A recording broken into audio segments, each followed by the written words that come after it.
Welcome to NTD Evening News. Our top story tonight, President Trump tapping National Security Advisor Mike Waltz for a new role. Who's stepping in to succeed Waltz, and what the president establishes today to bring religion back to the center of national conversations. Iris Tao at the White House. The White House provides more information about the new minerals deal with Ukraine. Trump administration officials signed it last night after months of negotiations. Israeli forces strike inside Syria to protect a minority group under attack. And Iran says the next round of nuclear talks with the U.S. has been postponed. Jason Perry reports. A federal judge blocks the president from using the Alien Enemies Act to deport suspected gang members. Arlene Richards gives us the update. Florida Governor Ron Desantis announces the results of the largest immigration operation in the state's history, making 1,100 arrests last week. And will California's plan to ban gas-powered cars by 2035 move forward? The House voted today on whether to block the state's landmark policy. Christina Corona brings us the details.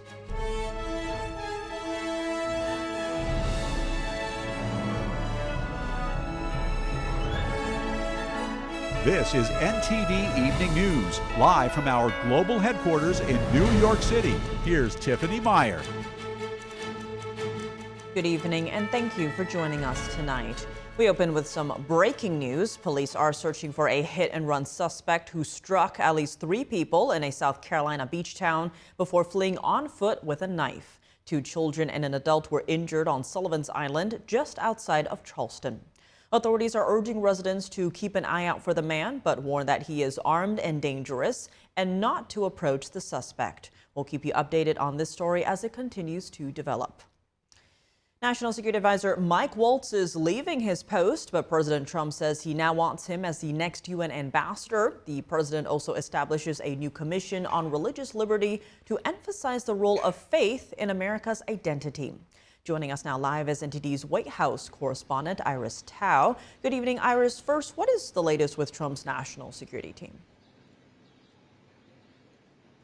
Good evening to you as well, Tiff. So amid a full day of reports that National Security Advisor Mike Waltz is leaving his post, President Trump announced this afternoon that he is indeed leaving, but he's now tapping Mike Waltz to be a new role, which is the new UN ambassador. Remember, that role was previously supposed to be Congresswoman Elise Stefanik's, as she was actually pulled out after concerns about a slim majority in the House GOP. And meanwhile, today we know that Mike Waltz thanked the president for it, says he's deeply honored to accept a new nomination. He does still need Senate confirmation, though. He has been, of course, we know, facing some scrutiny after his involvement in a Signal chat back in March that inadvertently included a journalist from The Atlantic magazine, where top officials were discussing plans to strike the Houthis. Democrats were calling on not just Mike Waltz, actually, but also Defense Secretary Pete Hegseth to step down because of the Signalgate. But President Trump today praised not just Hegseth, but also Secretary of State Marco Rubio, who he says will be the interim national security advisor. Watch. Pete Hegseth, who's doing a fantastic job. Pete, thank you. Marco Rubio, unbelievable. Unbelievable, Marco. When I have a problem, I call up Marco. He gets it solved. Secretary Rubio, meanwhile, is wearing a lot of hats. He's now, of course, the Secretary of State, plus the acting National Security Advisor, which has the president's national security team. But he's also the acting administrator of USAID and also the acting archivist of the U.S. The State Department spokesperson today also seemingly caught by surprise, as she says she learned the news through a reporter during a live press conference. But she says that she has confidence that Rubio will be able to juggle these posts given his ability. Watch. How is Secretary Rubio going to do this? Well, it's like, how does President Trump run the United States? You have people around you. It's not just you, right? It's about managing people. It's about assigning people to the right roles, as the president has just done. Meanwhile, after the Signal incident, we know that the White House has repeatedly emphasized that the president does still have full confidence in his national security team. And actually, just a day before this announcement, yesterday during a full cabinet meeting open to the press, National Security Advisor Mike Waltz was sitting at the table, giving updates to President Trump and, of course, praising President Trump's work when it comes to enhancing America's national security. Back to you. And Iris, the president today also celebrated the National Day of Prayer at the White House. Tell us more about that.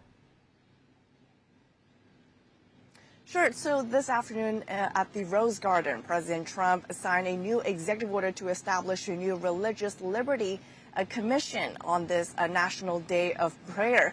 The new commission will be composed of, for example, clergy, legal experts, and President Trump's top allies. And the task for them will be to create a report on the foundations of religious liberties inside the U.S. and the threats facing it. Here's the president announcing his new move and describing the importance of religion to the country. Watch. We're bringing back religion in our country, and we're bringing it back quickly and strongly.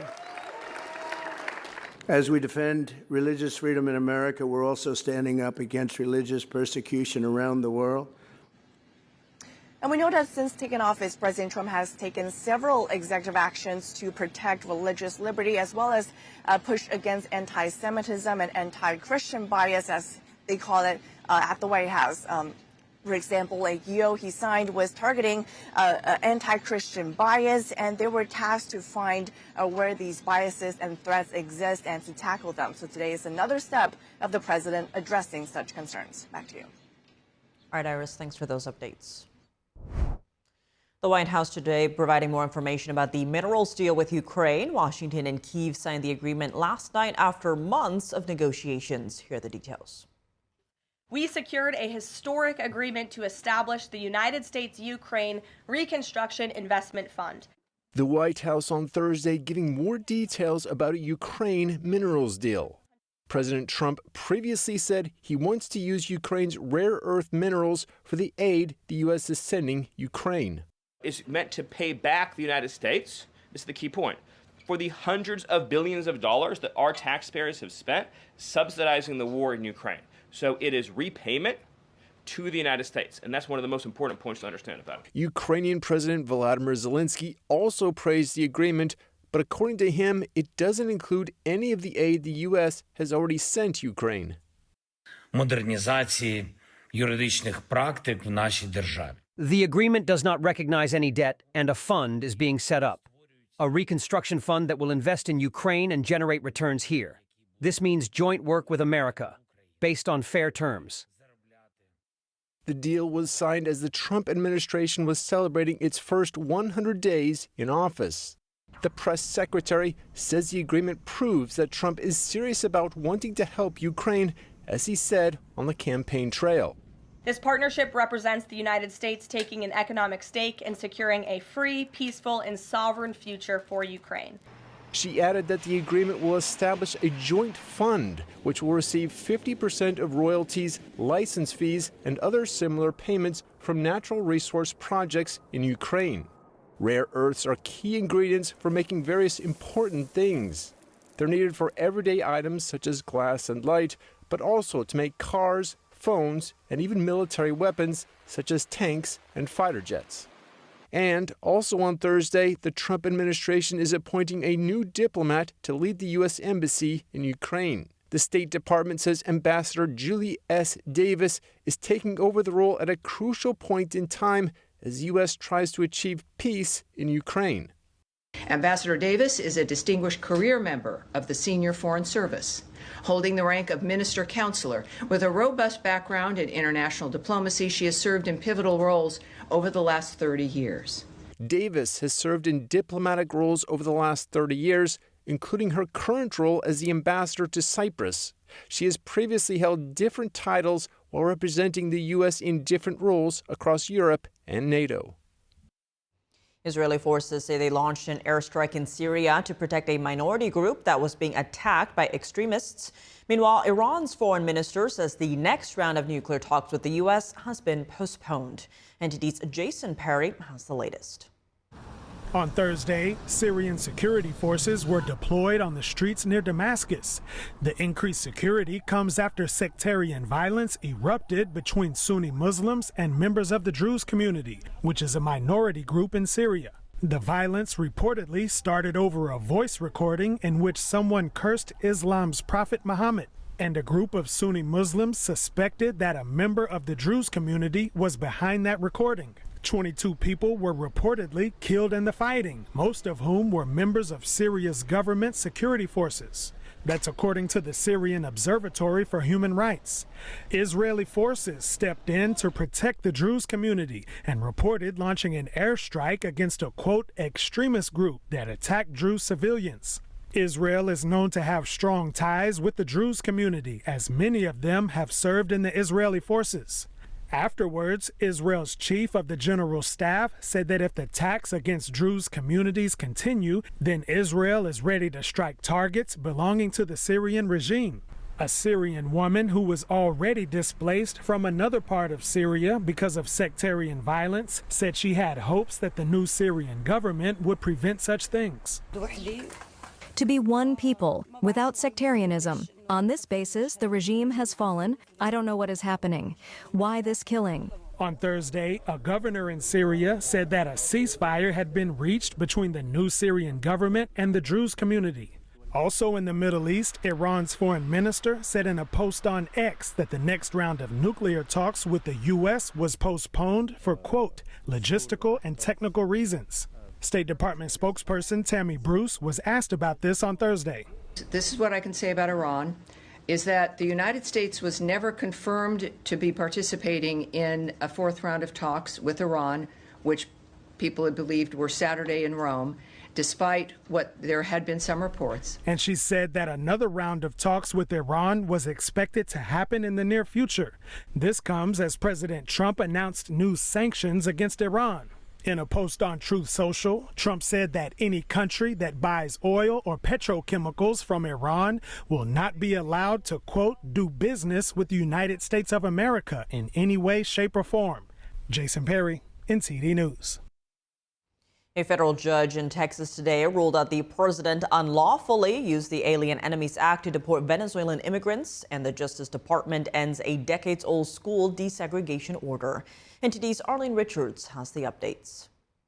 In a victory for Venezuelan immigrants detained in Texas, a federal judge on Thursday concluded that the Trump administration cannot use the Alien Enemies Act to detain or deport them. Judge Fernando Rodriguez laid out his decision in a 36-page opinion that directly addressed the one question that several other judges have avoided: whether the president's proclamation lawfully invoked the Alien Enemies Act. In rejecting Trump's use of the act, Rodriguez agreed with the detainees, ruling that the president's invocation of the act failed, saying it doesn't provide the detainees with due process to challenge the deportation. It doesn't properly apply the Alien Enemies Act because there was no invasion or threatened incursion, and no foreign nation or government is involved. Trump's proclamation declared that the notorious gangs Tren de Aragua and MS-13 were terrorist organizations that had illegally breached U.S. borders and were engaged in criminal activities throughout the country. He accused the Venezuelan government of being behind at least one of the gangs.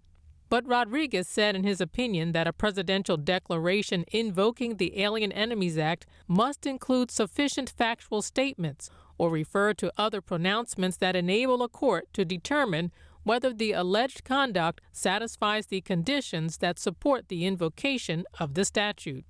The judge said the president couldn't alone define the conditions of an invasion and then declare that the conditions exist. Rodriguez said there were limitations to the executive's authority and that the court's role is to interpret congressional statutes to ensure government officials don't exceed them. While the president can't detain any immigrants under the Alien Enemies Act, the judge said he could still seek removal under the Immigration and Nationality Act. In other Trump administration actions, the Department of Justice has removed what they call a historical wrong. On Tuesday, they dismissed a decades-old desegregation case against a Louisiana public school board. A long-standing order entered in 1966 ordered local leaders to integrate schools that had previously been separated based on race. The leaders forcefully resisted in the 1960s, but eventually complied.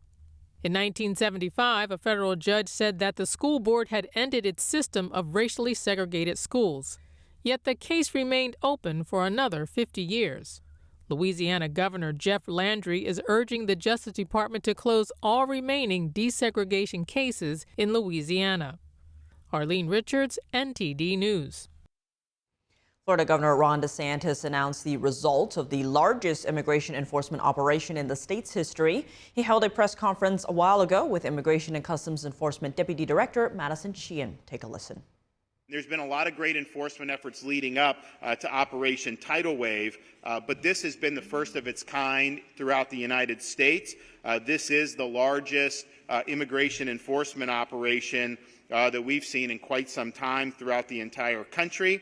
1,100 arrests that we've been able to highlight over this last week, truly a historic marker. You see some of these folks who have huge problems in their background with their conduct and really put our communities at risk. It's important that the law is enforced. It's important that those people are taken care of. But what it also does is sends the message going forward, the United States of America is serious about enforcing its immigration laws. The operation known as Tidal Wave is the first coordinated operation between ICE and local law enforcement.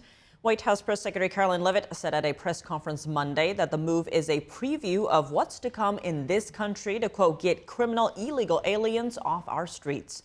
Governor Ron DeSantis previously said the operation was an example of significant gains in immigration enforcement and deportation. The House of Representatives voted to block California's landmark plan to end the sale of gasoline-only vehicles by 2035. The vote comes as Republicans face pushback against the state's strict rules. NTD's Christina Corona tells us more on the vote. The U.S. House of Representatives voted on Thursday to block California's plan to ban the sale of new gas-powered cars by 2035. In a 246 to 164 vote, Republicans led the effort, with 35 Democrats joining them in support of the measure. California's current rule requires all new cars sold by 2035 to be electric, hybrid, or hydrogen-powered, when no gas-powered vehicles will be allowed for sale in the state. 11 other states have already opted California's rule, covering about 40% of the U.S. auto market. But car companies, including General Motors, Toyota, Volkswagen, and Hyundai, warn they may have to slash overall shipments just to meet electric vehicle quotas. They also argued that the rules could increase car prices and limit consumer options. Governor Gavin Newsom blasted the vote, calling it lawless and a threat to states' rights. The vote came a day after Republicans, along with a few Democrats, moved to block California from requiring dealers to sell more zero-emission trucks over time. Lawmakers also voted to stop a separate state effort aimed at reducing smog levels. All three policies were allowed under waivers granted by the Biden administration. The move challenges California's authority under the Clean Air Act to set tougher pollution standards. But legal experts say Congress may not have the authority to revoke California's waivers under the Clean Air Act. The Senate has yet to vote on the measure. Reporting from the city of El Monte, Christina Corona, NTD News. Coming up, the vice president talks about the Trump administration's effort to bring back Made in America while touring a steel plant in North Carolina. Jason Blair has the takeaways. House Republicans draw their limits when it comes to Medicaid cuts in the budget reconciliation bill. Luis Martinez on Capitol Hill. And the Health and Human Services Department announcing research on the causes of autism. We'll hear from everyday folks in D.C. about these efforts when we come back.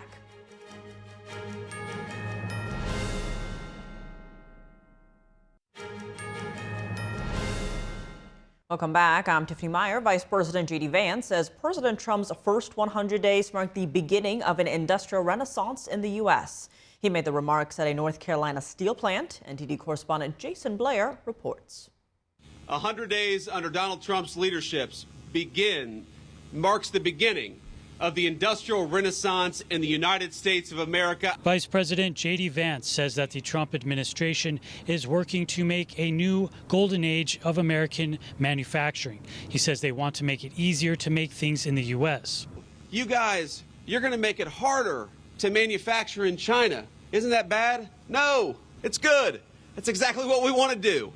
They're saying you're going to make it harder for people to bring products in from overseas and undercut the wages of American workers. Exactly. Vance toured Nucor Steel, the largest steel producer in the U.S. He was joined by U.S. Environmental Protection Agency Administrator Lee Zeldin. We believe that we can both protect the environment and grow the economy. We choose both. The vice president said that the U.S. recently learned what happens when you outsource the things you need. He gave the example of critical medical supplies needed during the COVID-19 pandemic. And it turned out all of those supplies came from the very country that set the virus loose on the entire world. Also on Thursday, SBA Administrator Kelly Loeffler joined Senators Joni Ernst and Roger Williams to announce a new bipartisan effort that will double the SBA's maximum loan size for small manufacturers. Our small businesses will be at the heart of restoring American industry, helping to restore our economy, and reduce our reliance on foreign adversaries like the Chinese Communist Party. Loeffler said that a similar effort will also be made in the House. Reporting in Washington, D.C., Jason Blair, NTD News. The Chinese regime has vowed to fight Washington to the end on trade, but are Chinese factory owners on board with Beijing? We interviewed manufacturers in China to learn more about their situation. NTD's Flora Hua brings us the story.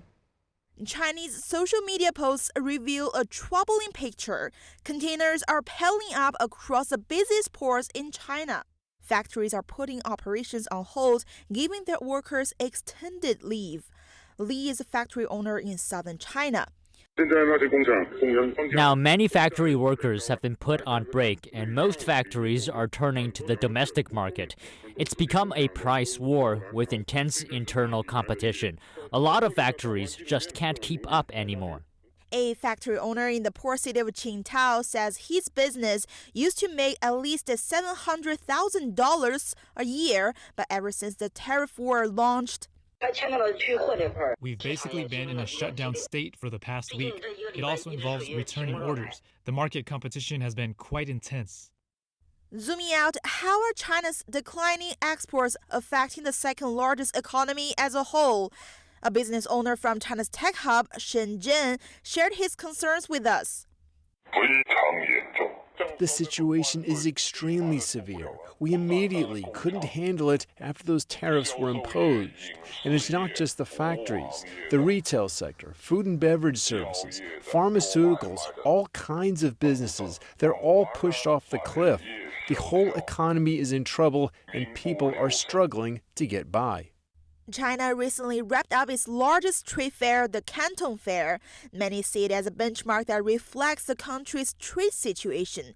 Some exporters told NTD's sister media, the Epoch Times, that this year's trade fair was much emptier compared to before. Many merchants also wrapped up their booths early. Some fairgoers said it was rare to see clients from the U.S. and Europe this year.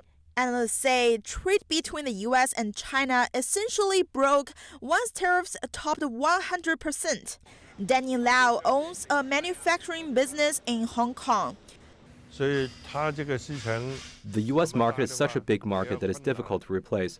Most of our profits come from the U.S. market, so without that market, it would be difficult for us. Most of his U.S. clients have reached out to cancel orders and have suggested they would stop going businesses with him if the trade war persists. Social media posts and commentary reflecting the hardships of Chinese business are largely being censored inside China. Flora Hua, NTD News. Republican lawmakers are negotiating what provisions will be included in the reconciliation bill and where the spending cuts will come from.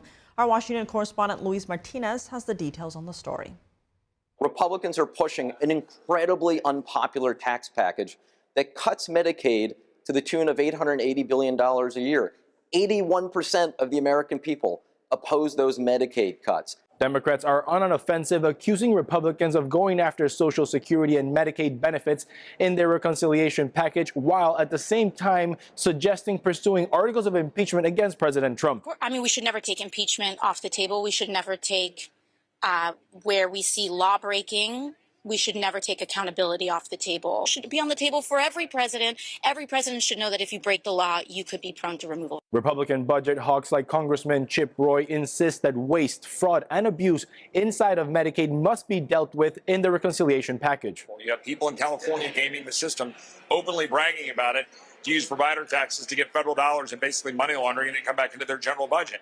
Those are all things that are happening. We know it's happening, so we should reform it so we can save money, but also deliver better services. But more moderate Republicans are weary that Democrats' messaging will prevail and have been more nuanced about the red lines they have regarding Medicaid cuts. I will not support any cuts to eligible, legal individuals or facilities. For Senate Republicans, the issue is the timeline. They want more time to negotiate. The House is seeking $1.5 trillion in government spending cuts, while the Senate is only looking for $4 billion in spending cuts.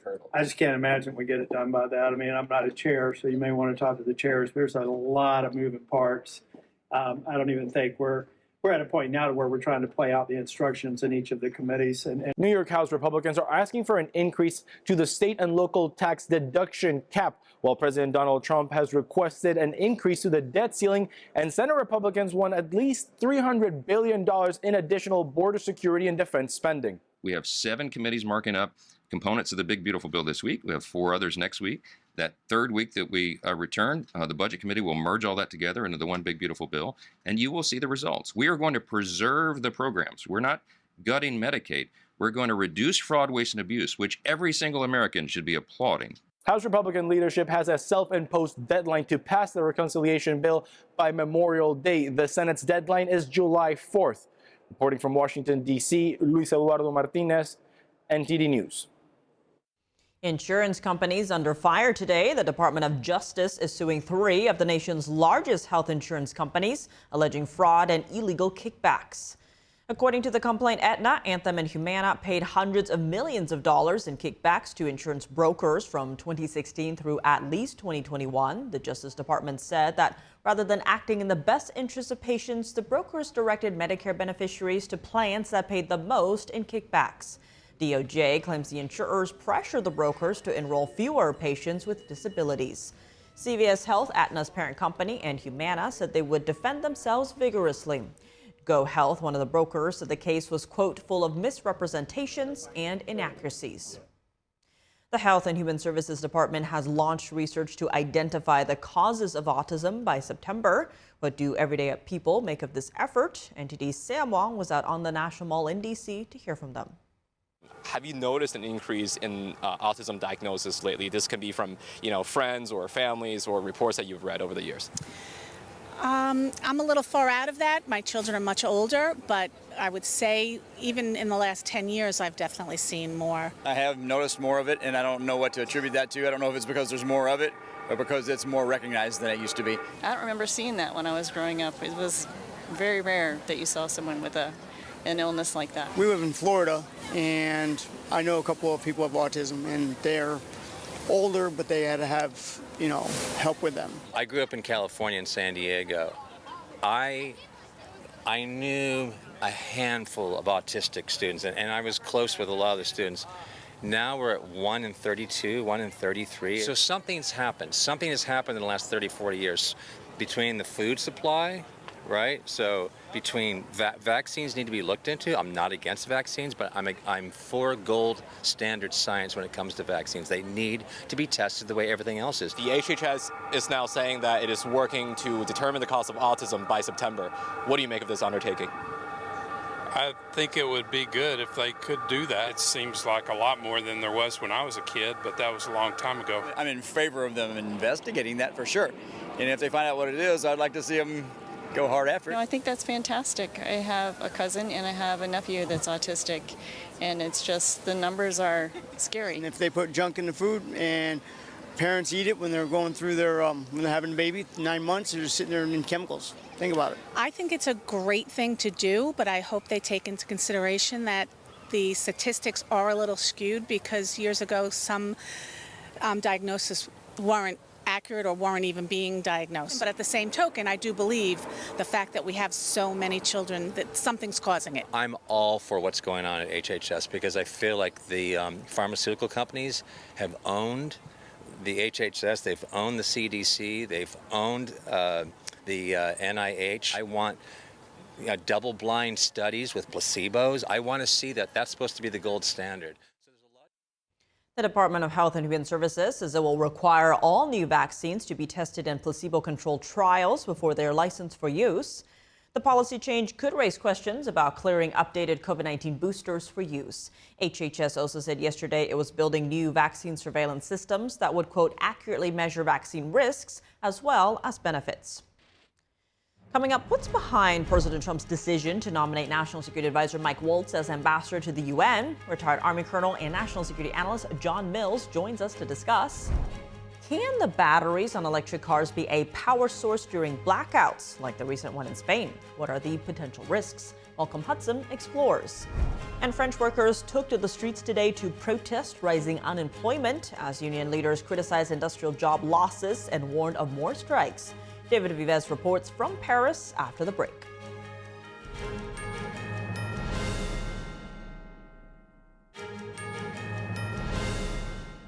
Welcome back. I'm Tiffany Meyer. President Trump announced today he's nominating White House National Security Advisor Mike Waltz to be the U.S. ambassador to the United Nations. The announcement came after reports about Waltz leaving his advisory position. Joining us now to discuss this latest development is retired Army Colonel John Mills. He's a national security analyst and senior fellow at the Center for Security Policy. John, thank you so much for joining us. Good to see you again. Now, typically, we're used to seeing officials fired if they're deemed responsible for some mishap or have displeased the president in some way. But here we're seeing Waltz nominated to a new position, and not a minor one either, U.S. ambassador to the UN. How do you read this move? Well, Tiffany, thank you. Once again, a masterful jujitsu by President Trump. 9 o'clock this morning, my phone started lighting up. Is this going to happen? Is this true? What's going on? I'm outside. I don't know. So the media felt they had their first scalp. And then shortly after that, they essentially ran into the the end of the door and bounced their head off of it, as the president says, actually, he's nominated to be the UN ambassador. So a masterful play by President Trump. Mike Waltz is absolutely first class in so many ways. Was this related to the Signal episode? Maybe. Was this related to displeasure, inefficiencies in the National Security Council? Maybe. But he's a superstar, and he did the right thing because the UN ambassador is incredibly important. So a great move. Now, in the interim, Secretary of State Marco Rubio will serve as National Security Advisor. Are there any notable differences between Waltz and Rubio when it comes to national security approach? I think essentially the same direction. And so I think they're both solidly America first. So I remember as a child when Kissinger was both for a couple of years. So there is precedence to what happened. And I think Secretary Rubio is doing an incredible job at State Department. And we sorely need a UN ambassador. UN ambassador is so important for the, how should I say, the Mos Eisley spaceport of chaos at the UN that we're mostly paying for. Now, given all the hats that Rubio is wearing, who do you think could be in the running to fill Waltz's place as National Security Advisor to the president? Wow, I think there's so many that are good out there. Some have immediately offered up General Flynn, who I think would be great. I just think that there is just a number that can be pulled in to fill that position. And so I think we're going to get a great candidate no matter who they pull. Now, in terms of Waltz, what do you think was behind the president's thinking in nominating Waltz for UN ambassador specifically? This, of course, as you point out, is a very important role. What will Waltz bring to it?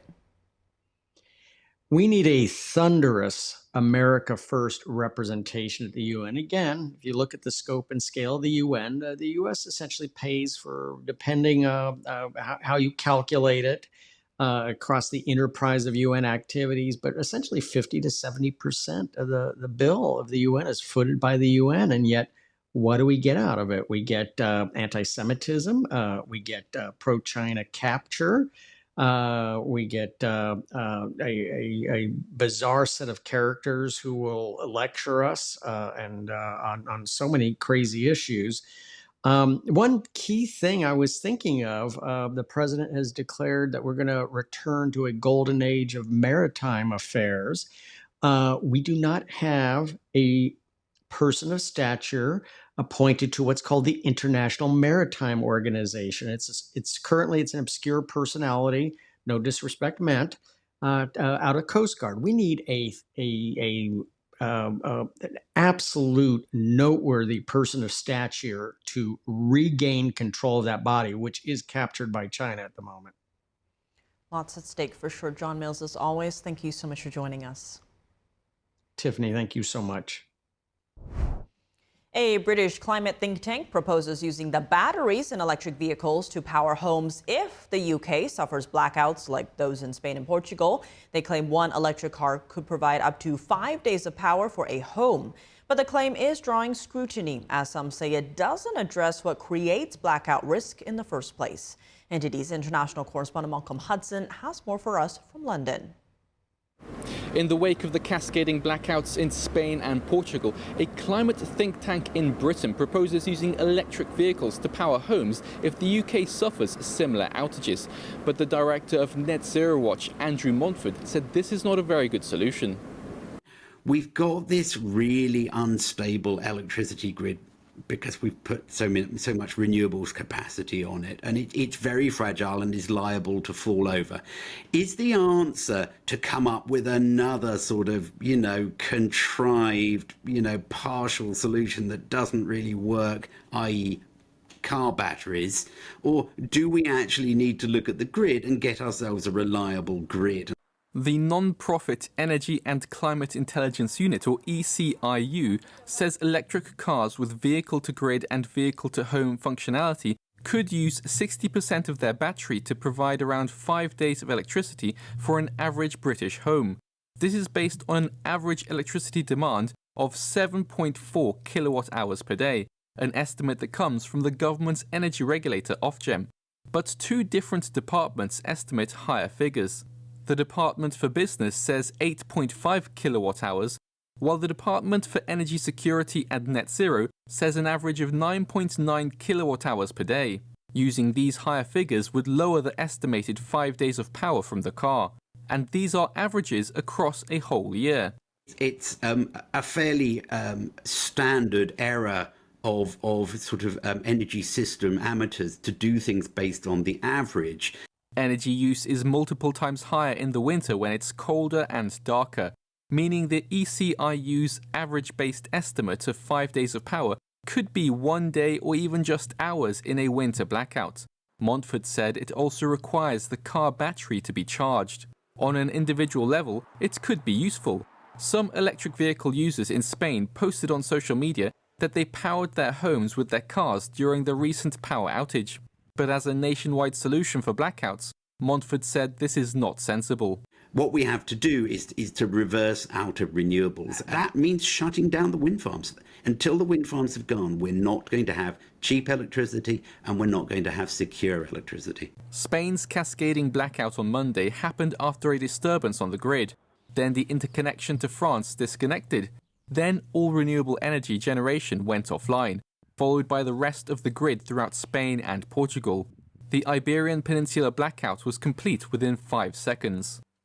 Malcolm Hudson, NTD News, London. French workers took to the streets today to protest rising unemployment. Union leaders criticized the loss of industrial jobs and warned of more strikes. NTD's international correspondent David Yves has the story. On May 1st, the French typically take to the streets for two reasons: buying or selling lilies of the valley or joining demonstrations. Unions are demonstrating across France today, with authority expecting between 100,000 and 150,000 protesters in the streets. Demonstrators are calling for job protection, as unemployment figures show a surge to almost 8.5%, and the cancellation of the pension reform. French unions and activists rallied for workers' rights in Paris and across France, urging that workers' demands be prioritized. Protesters emphasized the economic situation marked by deindustrialization and job losses. We're worried in our region so close to Paris, where many companies, especially in metallurgy, are closing. We're seeing more redundancy plans this year and many small shops shutting down. The government promised to reindustrialize the country, but we're witnessing the opposite. We need more investment in our industries to mitigate job losses. Our national nuclear industry is declining. The government isn't supporting it. Our power plants, designed when French industry thrived in the 80s, now struggle to source spare parts, relying on foreign suppliers. The demonstrations occur against the backdrop of political instability in France. The threat of social unrest grows as trade unions warn of strikes against potential austerity measures following public backlash to Macron's past fiscal reforms. David Vives, NTD News, Paris. Coming up in baseball, a scary scene last night in Pittsburgh as a fan fell over the outfield wall and onto the field. Dave Martin joins us with the latest when we come back.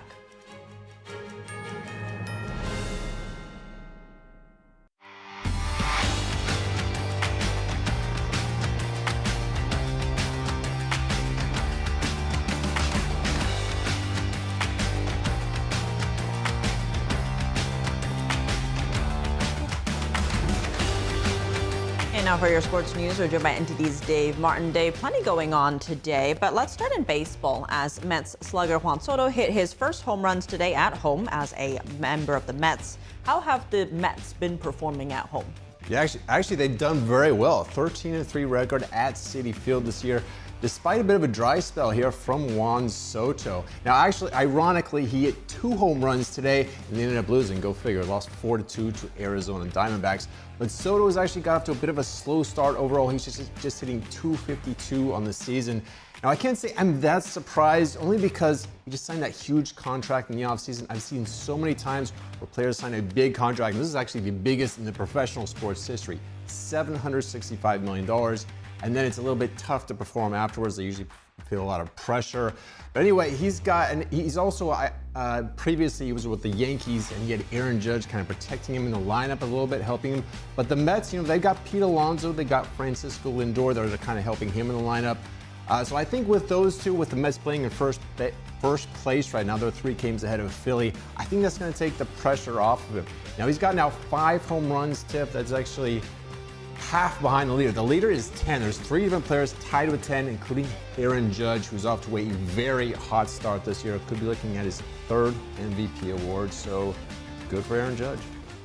Well, elsewhere in baseball, there was quite a scene last night during a game at PNC Park in Pittsburgh as a fan fell over the outfield fence and onto the field. He was then taken off on a stretcher. Is there any latest on his condition? Yeah, the latest is he's listed in critical condition. That was the last update this morning. Now, this is a 21-foot high fence he fell over. He just laid there motionless. Now, I'm not going to show the actual fall, but you can see, medical personnel attending to him here. This is in the warning field.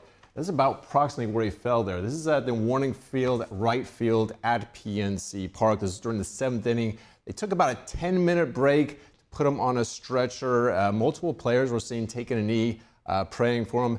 The Pittsburgh Public Safety Department posted on X that they were treating this actually as an accident. I think if you saw the replay maybe on social media, it looks like he kind of went over the railing there. I'm not sure actually how it actually happened, but somehow he ended up on the field there. So a very scary situation last night. So we'll definitely update this if we get an update on his condition going forward. But the latest is critical condition. Horrible indeed. Well, shifting gears to the NBA playoffs, the Lakers were eliminated by the Timberwolves last night in Game 5. Now, that does bring up the question of whether LeBron James will be back. Did he address that? Yeah, he said he does not have the answer to that right now. Now, personally, I think I'd be more surprised if he decided to retire than to come back. I mean, the guy is 40 years old. If he plays one more season, he will play. That would be the most anybody has ever played in the NBA. But he's still producing at a high level. The guy averages 24 points, 8 rebounds, 8 assists. I mean, his assists, he was 6th in the league in assists and 13th in scoring. I've never seen that kind of production from a 40-year-old. Now, I want to play Lakers head coach J.J. Redick talking last night after their loss to Minnesota. You know, we obviously put ourselves in a position to be in the game 3 times in the fourth quarter and just came up short every time. But, you know, again, the offensive part of it tonight in particular was we missed wide open threes. We missed a couple shots at the rim. We got good looks. Yeah, I mean, we played 13 games with our playoff rotation in the regular season. Bron and Luka obviously played more than that together, but these things take time. You know, Luka just went through it in Dallas with Kyrie, and doesn't happen overnight. We obviously wished that